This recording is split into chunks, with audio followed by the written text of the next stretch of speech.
नमस्कार, इंडिया का नमस्कार करें स्वीकार। हमने जैसा कि कल कहा था कि रंगे गुलाल की दुनिया से निकल कर आओ लौट चले बेरंग दुनिया की ओर, और वही हुआ। आज की एक दुखद खबर, मध्य प्रदेश के सतना निवासी 49 वर्षीय समयलाल, जो कि दिल्ली के एक प्राइवेट विद्यालय के अंदर बस के ड्राइवर थे और नोएडा सेक्टर 37 के पास निठारी में रह रहे थे। आज वो कोविड का इंजेक्शन लगवाने के लिए गए, वैक्सीनेशन के लिए वो वहां पर गए थे नजदीक के सेंटर के अंदर, और वहां पर उन्हें सुबह लगभग 10:40 पर उन्हें इंजेक्शन लगाया गया। बकौल डॉक्टर्स 30 मिनट तक उन्हें ऑब्जर्वेशन में भी रखा गया और वहां से वो उसके बाद अब वहां से उस अस्पताल से जो उनका घर लगभग 500 मीटर दूर बताया जा रहा, पैदल चल के वहां पर गए। लेकिन उसके लगभग 20-25 मिनट बाद उनकी तबीयत बिगड़ी। उन्हें उनकी बेटी, 15 वर्षीय बेटी, जो अपने पिताजी के साथ अर्थात समयलाल जी के साथ दिल्ली रहती थी, समयलाल जी की धर्मपत्नी मध्य प्रदेश में रहती हैं गांव में, तो उनको हॉस्पिटल लेकर गए। हॉस्पिटल में उनको मृत घोषित कर दिया गया। यद्यपि आप कह रहे हैं कि पोस्टमार्टम होगा, वीडियो रिकॉर्डिंग होगी, उसमें कारणों का पता लगाया जाएगा। वो बात है कि उन्होंने पहले डिक्लेयर भी किया था कि भाई मैं हाई ब्लड प्रेशर का मरीज हूं। अब देखिए, सबसे बड़ी चीज ये होती है कि अब हम अगर कुछ कहें वैक्सीन बहुत जल्दबाजी कुछ कर दी गई है। डरा नहीं रहे हैं, लोग लगवा रहे हैं, ज्यादातर बिल्कुल सफल भी हो रहा है।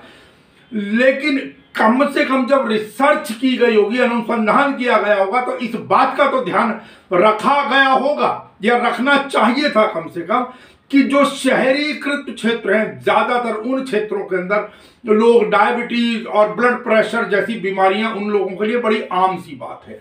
तो इस इंजेक्शन का असर उन लोगों पर क्या पड़ेगा, और बल्कि सीधी सी बात ये, क्यों रिस्क लिया, क्यों नहीं 100% रिस्क फ्री दवाई बाजार में उतारी गई। और अब भी जबरदस्ती किया जा रहा, लोग आ रहे हैं, जो वॉलंटियर्स होते हैं लोकल अथॉरिटीज के, घरों की घंटियां बजाते, आइए इंजेक्शन लगवाइए। अरे भाई, अपने डॉक्टर्स से कंसल्ट करे बिना बिल्कुल ना लगवाएं, हम वो साफ कह रहे हैं। और दूसरी तरफ, अगर सरकार ने एलोपैथी वाली जो दवाई उतारी ही है, दूसरी तरफ यदि सरकार के दो केंद्रीय मंत्री, जिम ट्रेनर रामदेव के साथ आयुर्वेदाचार्य जो बालकृष्णन, उनकी दवाई जो कोरोनिल नाम की दवाई, जब वहां पर केंद्रीय मंत्री उस दवाई को लॉन्च कराते हैं, तो क्यों नहीं उस दवाई को, आयुर्वेद को सरकारी स्तर पर उसके अंदर अनुसंधान कराया गया इस बीमारी को लेकर, कोविड के लिए। आपने एलोपैथी के अंदर तो अनुसंधान कराया, और बहुत लोग दबी जबान में खुलकर बेशक नहीं कहते, लेकिन ये वास्तविकता की दवाई उतारने के लिए कंपटीशन सा था और बहुत जल्दी में दवाई उतारी गई। और मैं फिर रिपीट करूंगा, क्योंकि जब ये आप कहते हैं कि नहीं डायबिटीज वाले लोगों के लिए थोड़ा सा सावधानी पूर्वक लगवाएं, डॉक्टर से कंसल्ट करके, और हाई ब्लड प्रेशर वाले आदि जो बीमारियां बताई गई हैं, तो फिर क्यों नहीं और अनुसंधान किया गया, क्यों नहीं बाजार में लाने से पहले, दवाई से पहले इनके ऊपर बिल्कुल रिस्क फ्री क्यों नहीं बनाई गई दवाई, और क्यों जबरदस्ती की जा रही है फिर, जब मालूम है कि इस प्रकार के मरीजों को ये जो इंजेक्शन है कहीं ना कहीं थोड़ा रिस्क का चांस रहता है। तो क्यों नहीं, फिर प्रश्न पूछता नमस्कार इंडिया, आपने जिस प्रकार एलोपैथी के लिए अनुसंधान कराया सरकारी स्तर पर या बड़ी बड़ी कंपनी आई, तो उसी प्रकार आयुर्वेद के अंदर भी क्यों नहीं सरकार ने दिलचस्पी दिखाई। मैं सरकार की बात कर रहा हूं, रामदेव की पतंजलि के बारे में चर्चा नहीं कर रहा हूं। क्यों नहीं सरकार ने उनको दवाइयों को उतारा, और क्यों नहीं इतना ही प्रचार, जब दो केंद्रीय मंत्री डॉक्टर हर्षवर्धन और नितिन गडकरी उस दवाई को लॉन्च कराते, तो क्यों नहीं उसके मार्केटिंग का भी प्रचार प्रसार इसी प्रकार किया जाता। बात यह कि जिसके घर से व्यक्ति जाता है उसको मालूम होता है। और बाहर निकलने से पहले मैं बहुत स्पष्ट कर दूं कि आप लोग कृपया करके मास्क लगाए बिना बिल्कुल ना निकलें। मैं फिर कह रहा हूं, दिल्ली हो या कोई, वो सिर्फ मौका तलाश रहे होते हैं। मेट्रो के अंदर तिल रखने को जगह नहीं होती, भीड़ का ये आलम है, कोई एक सीट नहीं छूटती है, बीच में लोग पैक जाते हैं उसके अंदर। आपको लेकिन चालान काटना है। आप बड़ी बड़ी जो रैलियां हो रही हैं, जो राजनीतिक रैलियां हो रही हैं पश्चिम बंगाल और जगहों जगहों पर, वहां क्यों नहीं अधिकारी ये हिम्मत दिखाते कि जाकर उन लोगों के चालान काटें, इन नेताओं के चालान काटें, और उसमें कोई भी रहा हो, चाहे अमित शाह रहे हो या आज मनोज तिवारी जैसे लोग, और सभी दलों के, बातें गिनती नहीं है, चाहे ममता बनर्जी हो या कोई भी हो। क्या ये अधिकारी इतनी हिम्मत रखते हैं कि जाकर वहां पर इन लोगों के चालान काटे? आपको वही आम आदमी दिखाई देता है जो अगर अपनी दुकान के अंदर भी बैठा हुआ है, एक दरवाजा बंद करे हुए भी, और वो सिर्फ आप फोटो लेकर भागने के चक्कर में होते हैं, कैमरा लेकर फोटो खींचे कि इसने मास्क लगाया है नहीं लगाया, थोड़ा बहुत अटक रहा है, अगर वो चाय पी रहा है, नाक खुजा रहा है, कुछ कर रहा है, तब भी आप चालान काटने के लिए। यहां तो आपको क्योंकि पता है 2000 दिल्ली जैसी जगह में केजरीवाल साहब ने वसूली का धंधा, खुली वसूली छोड़ रखी है केजरीवाल ने। आपने 2000 क्यों, 2000 आदमी देगा नहीं, फिर वो सेटिंग बनती है, 500 रुपए लेके वो भी जेब में डालकर जाता है। मैं बिल्कुल जिम्मेदारी से कह रहा हूं, और हमने पहले भी कई बार चर्चा की है, लोगों की भी कमी है, आम जनता की इसके अंदर, इसमें कोई दो राय नहीं। लेकिन क्योंकि मौका दिल्ली सरकार ने दिया है इस लूट खसोट का, अगर दिल्ली सरकार को इतनी चिंता है तो मेट्रो में चढ़ने से लोगों को रोका जाए, उतना ही लोग अलाउ करें। बसों के अंदर कहां डिस्टेंसिंग हो रही है, जबकि प्राइवेट बसें खूब सवारियां उठा रही हैं। एक जो आम साधारण आदमी, उसका तो आप चालान काट देते हैं, क्यों नहीं इन नेताओं का, बड़े बड़े नेताओं का चालान काटता है? किसी अधिकारी के अंदर हिम्मत? कोई दिखाएगा इतनी हिम्मत? कोई नहीं दिखा सकता इन बड़े बड़े नेताओं के विरुद्ध कार्रवाई करने से। इसलिए मेरा निवेदन है आप सभी लोगों से, जो आम आदमी है मेरे और आपके जैसे, कि कृपया करके इनके मुंह लगने के बजाय बेहतर है कि आप मास्क लगा ही रखें। हालांकि वो थोड़ा बहुत खिसकता है जब बोलते हैं, लेकिन इनको तो मौका चाहिए। लेकिन केजरीवाल यहां कुछ नहीं कहेंगे, केजरीवाल और 10 तरीके की नौटंकी कर लेंगे, लेकिन केजरीवाल को बजाय इस प्रकार की गतिविधियों पर प्रतिबंध लगाने के, केजरीवाल ने लूट की, खसोट की खुली छूट दे रखी है केजरीवाल ने।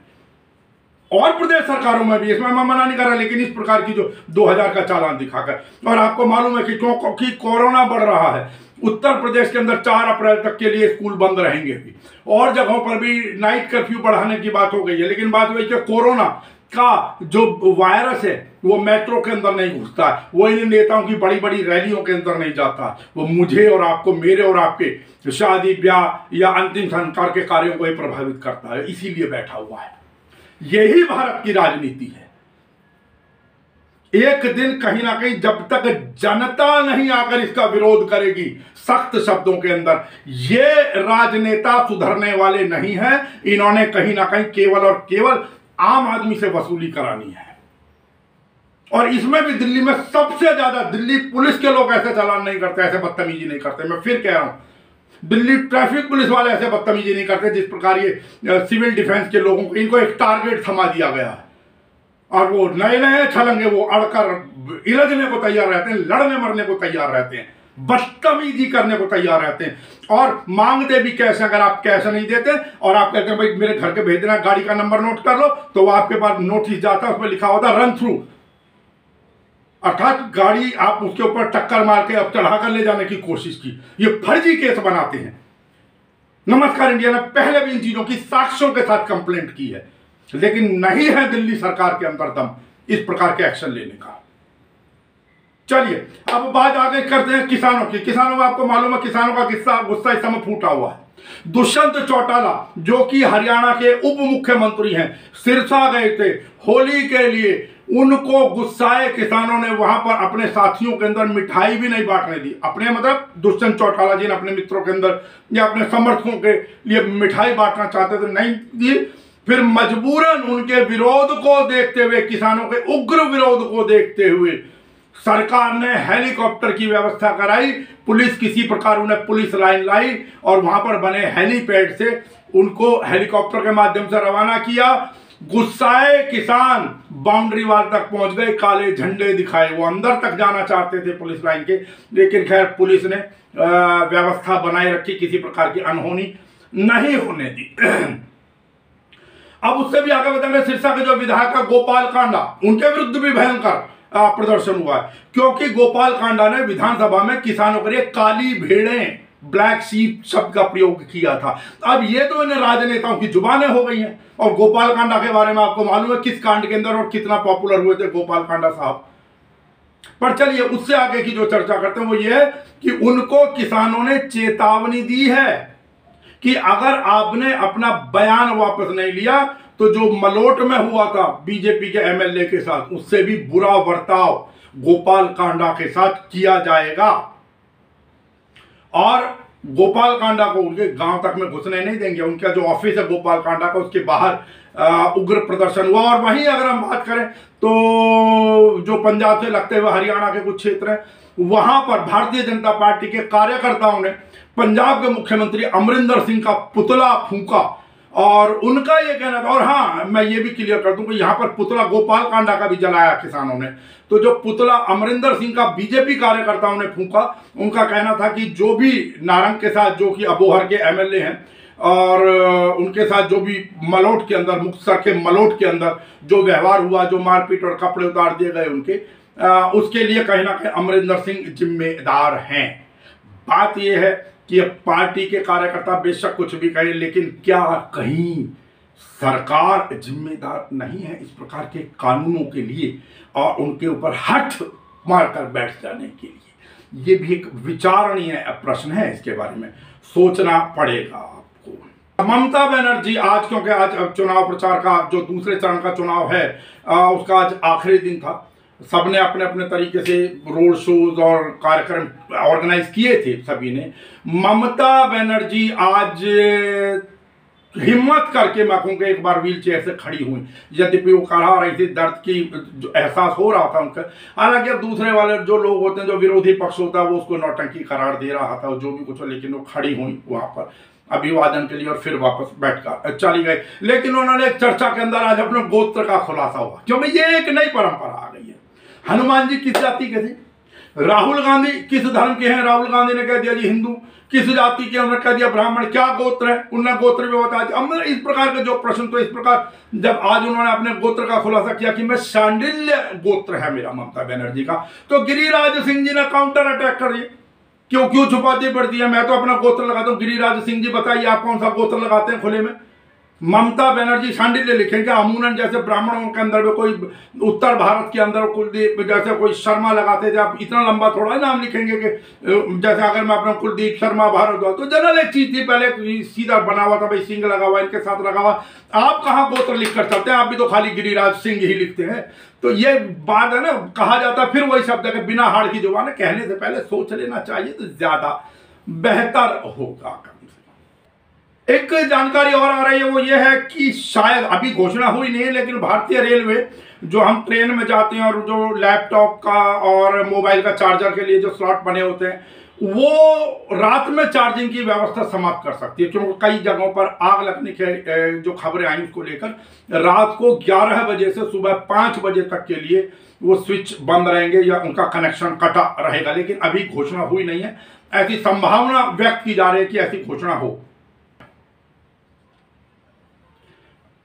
राष्ट्रीय जन जागृति मिशन ने पुस्तक वितरण का कार्यक्रम किया था। वो पुस्तकों को अक्सर वितरित करते रहते हैं पढ़ने के लिए। वो पुस्तक के माध्यम से कहा तो ये भी गया विद्या ददाति विनयम, लेकिन वो ज्ञानवर्धन हो, चाहे वो गरीब बच्चे हो या आम आदमी भी पढ़ने वाला हो, वो पुस्तकों का। और उन्होंने ये पुस्तकों का दान दुल्हनी वाले दिन अर्थात कल किया था। तो कोई नहीं, हमारे पास जानकारी आई है, वो भी देखते चले, आप चलते चलते। जन जागृति, राष्ट्रीय जन जागृति मिशन के सभी कार्यकर्ता पदाधिकारियों का मैं अभिवादन करता हूँ, अभिनंदन करता हूँ। और मैं सारस्वत विचार मंच की तरफ से भी राष्ट्रीय जन जागृति मिशन के सभी कार्यकर्ताओं को, सभी पदाधिकारियों को शुभकामनाएं देता हूँ, होली की हार्दिक शुभकामनाएं। और ये जो गरीब बच्चों के लिए अभियान चलाया है बुक वितरण का, ये बहुत ही एप्रिशिएट करने वाला प्रोग्राम है। गरीब बच्चों का ज्यादा से ज्यादा ध्यान रख रही है ये संस्था। और एक बुक बैंक का भी इन्होंने आयोजन किया है। पूरे देश से गरीब बच्चों के लिए बुक इकट्ठी कर रहे हैं और अपने बुक बैंक में रख के जिन बच्चों को जरूरत है उनको ये बुक वितरण कर रहे हैं। मुझे बहुत खुशी है इस बात की कि आज मुझे इस प्रोग्राम में शामिल होने का सौभाग्य मिला।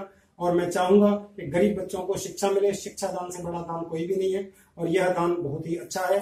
जन जागृति मिशन के द्वारा यह किया गया कार्य बहुत ही प्रेरणा स्रोत है। नमस्कार, सभी देशवासियों को होली की बहुत बहुत शुभकामनाएं। और मैं धन्यवाद देना चाहूंगा कि कोविड के इसमें मैंने जिस प्रकार से इनके मंच, इनकी संस्था से मदद के लिए कोई मदद मांगी, तो ये एक बिना पल गवाए 1 मिनट में हाजिर हो गए और इन्होंने कोविड गाइडलाइन का पालन करते हुए न्यूनतम संख्या में हाजिर हुआ और पुस्तकें लेके आए हैं, पुस्तकें ताकि गरीब लोगों में वितरण हो सके।